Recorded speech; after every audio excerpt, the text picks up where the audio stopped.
Mesdames et messieurs, bonjour, bienvenue à cette première vidéo pour l'année 2018, donc toutes les belles choses que les gens se souhaitent normalement à la nouvelle année, je vous les souhaite toutes. Bienvenue dans cette nouvelle vidéo sur l'impression 3D pour bien entamer cette année 2018. Aujourd'hui, je vais vous expliquer comment j'ai réussi à régler un de mes grands problèmes de vie. Donc, je vous explique, en fait, j'ai cette genre de pince qui est un peu détruite et c'est en partie le problème.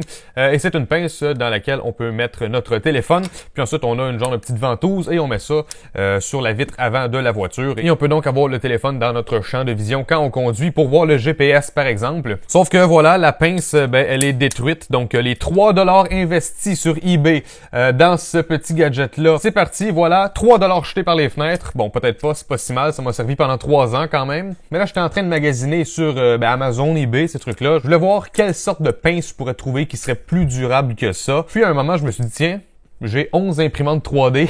Pourquoi ne pas juste essayer de designer ma propre pince? Puis, en fait, je suis allé sur Thingiverse et j'ai commencé à regarder qu'est-ce qui existe. Premièrement, j'ai trouvé ce truc-là. Qu'est-ce qui est intéressant de ce truc-là, c'est que si je vais dans le ThingView, on va pouvoir voir que on a cette petite partie-là dans laquelle on va mettre le téléphone et ça va se clipper dans les petites grilles de ventilation. Puis ici, c'est pour retenir les côtés du téléphone et c'est ajustable. Donc avec des élastiques, on va pouvoir adapter la largeur à peu près n'importe quel téléphone. Bon, c'est chouette tout ça, sauf que moi, je veux pas que ce soit clippé dans la ventilation parce que au Canada, on a l'hiver. Et bien sûr, l'hiver, moi, je mets la température le plus chaud possible dans la voiture et en fait, avoir du vent très, très chaud qui souffle sur mon téléphone, donc sur la batterie et tout, c'est pas quelque chose qui m'intéresse particulièrement. Donc, je voulais essayer de profiter encore du fait que j'avais cette ventouse-là et en cherchant un petit peu, j'ai trouvé ce design-là. Donc, on voit que c'est à peu près la même chose que moi, une ventouse et on voit le petit carré ici qui est retenu au milieu. Donc, je sais pas si, ouais, voilà, on voit un petit peu que c'est retenu comme ça.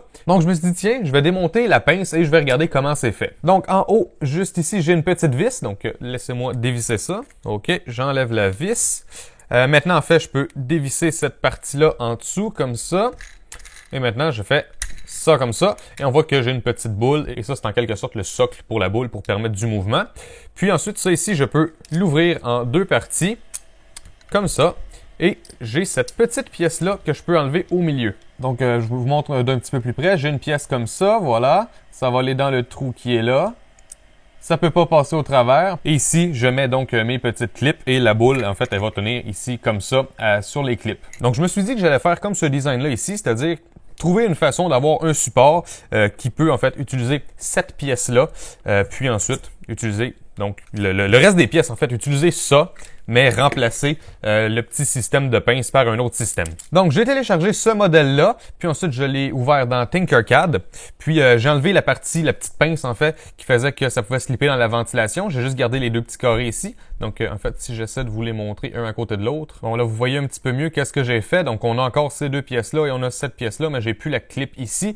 Et aussi, j'ai mis mon logo, bien sûr, au lieu du logo qu'il y avait déjà ici, un genre de R. Moi aussi, j'ai mis le logo TD, mes initiales. Puis aussi, bien sûr, j'ai ajouté le fameux petit trou ici. Donc, un petit trou qui traverse la pièce au complet pour faire sortir la partie du haut ici. Et ensuite, un trou un petit peu plus grand, mais qui traverse pas la pièce. Donc, bien sûr, ça va agir comme un petit un stopper, donc avec cette partie-là, la base en quelque sorte du petit morceau. Donc, avant d'imprimer ça directement d'un coup, moi, en fait, j'ai découpé la pièce. Donc, j'ai pris une box, j'ai fait un gros trou, puis j'ai seulement gardé cette partie-là, puis j'ai mis ça dans un nouveau fichier. Puis j'ai imprimé ça, donc ça s'imprime assez vite, puis c'est juste pour vérifier que la grandeur du trou, elle est convenable et aussi l'épaisseur ici de l'ouverture. Parce que si ma pièce ici, elle dépasse pas assez, je vais pas être capable de la clipper avec cette pièce-là. Donc, il faut que ça soit quand même fait assez précisément. Donc, j'ai fait un premier prototype et celui-là, il était un petit peu trop petit. Ensuite, j'ai fait celui-là. Celui-là était à la bonne grandeur, mais l'épaisseur du trou qui est plus large, c'était pas assez épais, ça sortait pas assez, j'étais pas capable de clipper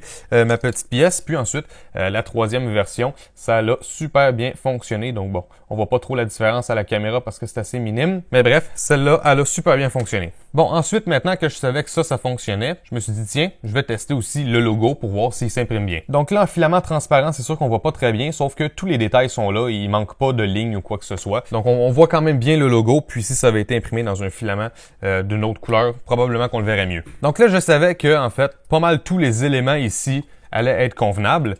Donc ensuite, j'ai mis ça dans Simplifier 3D. Et j'ai imprimé ça sur la Tevo Tornado. C'est pas mal ma préférée du moment. Elle est super bien ajustée, puis elle me donne vraiment des bons résultats. Donc ces temps-ci, c'est celle que j'aime beaucoup utiliser. Puis je me suis basé sur le profil que je vous ai déjà présenté quand j'ai fait le review de l'imprimante. Mais si vous voulez voir un petit peu plus en détail les paramètres spécifiques à la conception de cet objet, j'avais mis 4 layers sur le dessus, 4 en dessous et 4 périmètres. Donc ça fait quand même beaucoup, 4 périmètres. Habituellement, j'imprime 2, maximum 3. Mais là, j'en ai mis 4 pour avoir un petit peu plus de rigidité. Et avec 4 périmètres, c'est assez rigide. J'ai pas besoin de mettre plus de 20% d'infill pour que ce soit solide. Aussi, j'ai mis du support et j'ai pas vraiment changé de paramètres à part ça ici. Je pense que j'ai un petit peu joué avec, mais pas beaucoup. Donc le support, en fait, c'est pour cette partie-là ici, pour que le trou soit bien rectangulaire, que ce soit bien précis, puis pas qu'il y ait du overhang, parce que c'est quand même une dizaine de millimètres, un petit peu plus même. Je pense que c'est 15 mm, un truc du genre. Puis le support, c'est super bien enlevé, donc aucun problème là-dessus. Puis en fait, ça m'a donné cette pièce-là. Donc voici à quoi ça ressemble. Et on a les petits bras qu'on peut ajuster sur les côtés.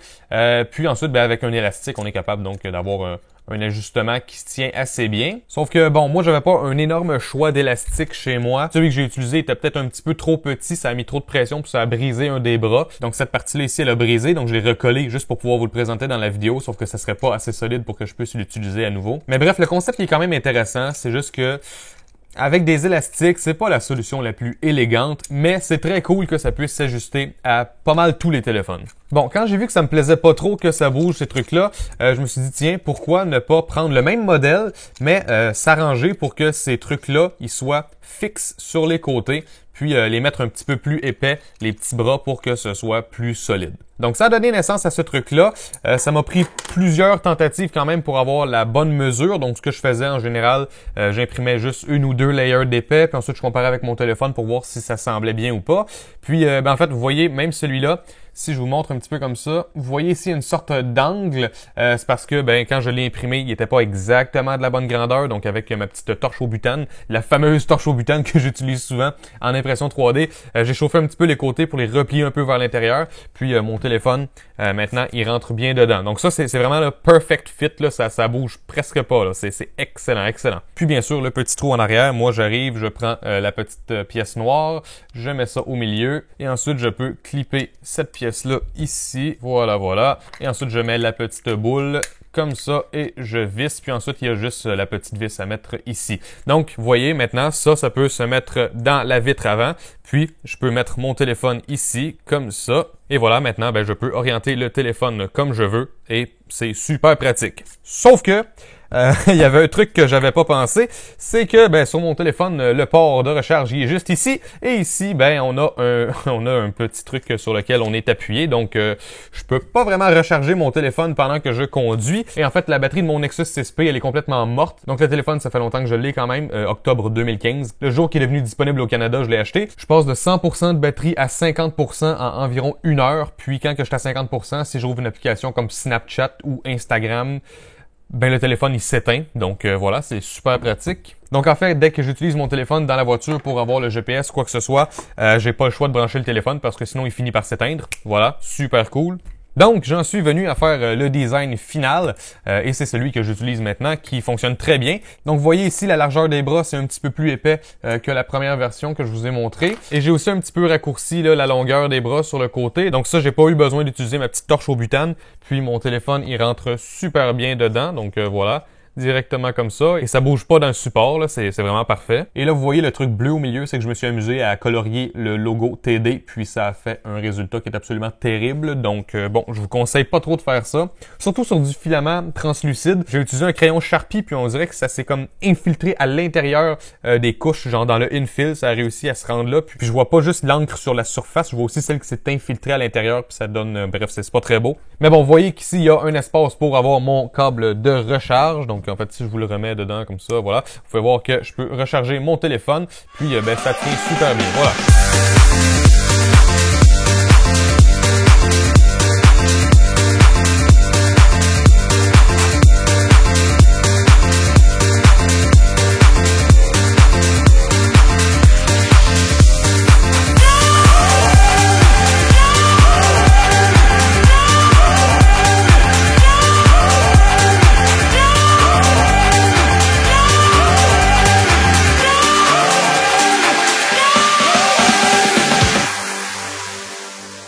J'étais sur le point de faire le montage de la vidéo et je me suis rendu compte que j'ai oublié de mentionner un truc.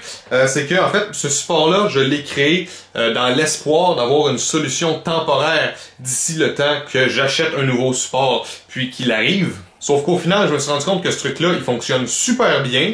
Puis, en fait, sur le marché, je vais jamais trouver un support qui est aussi bien adapté à mon téléphone parce que celui-là, il est fait sur mesure pour mon téléphone.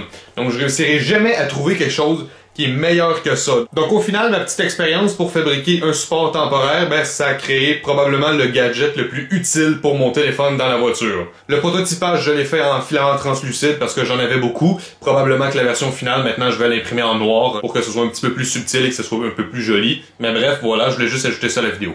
Donc, je suis assez satisfait de cette solution parce que je garde mon système de ventouse et j'ai juste vraiment refait le système qui retient le téléphone. Puis, ça fait que je garde le niveau d'ajustement que j'avais et que j'aimais bien. Donc, voilà, j'attache ça en avant. J'y donne l'angle que je veux dans la tige. Puis ensuite, je donne l'angle que je veux sur le téléphone lui-même. Et quand c'est bien ajusté, c'est toujours à peu près dans mon champ de vision. Donc, j'ai pas besoin de trop détourner mon regard de la route pour voir où est-ce que je me dirige. Bon, c'est sûr que cette solution-là, oui, elle fonctionne bien avec mon Nexus 6P, sauf qu'elle est faite exprès pour mon Nexus 6P. Si j'arrive et que je prends ce téléphone, donc petit spoiler d'un review qui s'en vient très bientôt, regardez ça comment il est magnifique, voilà. Là c'est sûr que ce téléphone-là, il se promène sur le côté et aussi le petit angle qu'il y a sur les bras ici sur le côté, c'est pas suffisant. Le téléphone, il est porté à tomber vers l'avant, contrairement au Nexus 6P que ça ne peut pas vraiment tomber plus loin que ça. Donc, c'est une solution qu'il faudrait que j'en crée un nouveau pour l'adapter à ce téléphone-là, par exemple. Sauf qu'à partir du moment où ce modèle-là il est fait, c'est pas très compliqué de juste modifier la longueur des petits bras ici, modifier l'angle, voilà. Donc, je pense que c'est une bonne base. Donc, dans la description de la vidéo, il va y avoir un lien si vous voulez télécharger le fichier. Aussi, il va y avoir un lien si vous voulez vous procurer la Tevo Tornado que j'ai utilisée pour fabriquer ce support-là. Et aussi, j'ai un coupon de réduction que vous pouvez utiliser avec la Tevo Tornado. C'est un coupon qui est en quantité limitée, je crois. Donc, si jamais vous laissez puis qui fonctionne pas, s'il vous plaît, faites-moi en part pour que je puisse l'enlever de la description. Mais bref, si vous voyez le coupon, en théorie, c'est qu'il fonctionne, à moins qu'il fonctionne pas puis que personne me le dise. Et aussi, je vais mettre un lien dans la description vers une page, vers d'autres promotions sur les imprimantes 3D chez GearBest en ce moment. Et encore une fois, si vous utilisez ces liens pour vous procurer une imprimante ou un produit, etc., ça m'aide à garder ma chaîne YouTube en vie et à produire plus de contenu. Donc, merci beaucoup. De préférence, j'aimerais ça prochainement filmer vraiment au fur et à mesure que je crée l'objet. Là, c'est parce que c'était les vacances de Noël, les vacances du Nouvel An. Donc, je voulais prendre ça relax, puis juste travailler à mon rythme avec ma musique et tout. Mais éventuellement, comme je vous dis, j'aimerais ça plus filmer en temps réel le processus. Je pense que ça pourrait faire des vidéos plus intéressantes que juste moi qui raconte qu'est-ce que j'ai fait. Mais j'espère que vous avez quand même apprécié cette petite vidéo. Alors, il y a beaucoup de choses qui vont venir en 2018, donc prochainement, j'ai déjà quelques vidéos que je veux faire, mais j'aimerais ça le plus tôt possible vous faire en quelque sorte un petit vlog de début d'année pour qu'on discute un petit peu de qu'est-ce qui s'en vient. Et aussi, je veux faire une FAQ, donc vous pourrez me poser vos questions et je vais y répondre. Donc, j'espère pouvoir faire ça bientôt. Mais en attendant, si vous avez aimé la vidéo, n'hésitez pas à laisser un j'aime et à commenter. N'hésitez pas à me rejoindre sur tous les réseaux sociaux, YouTube, Facebook, Twitter, Google+, et Instagram. Et moi, je vous revois une prochaine fois dans une autre vidéo. Ciao tout le monde!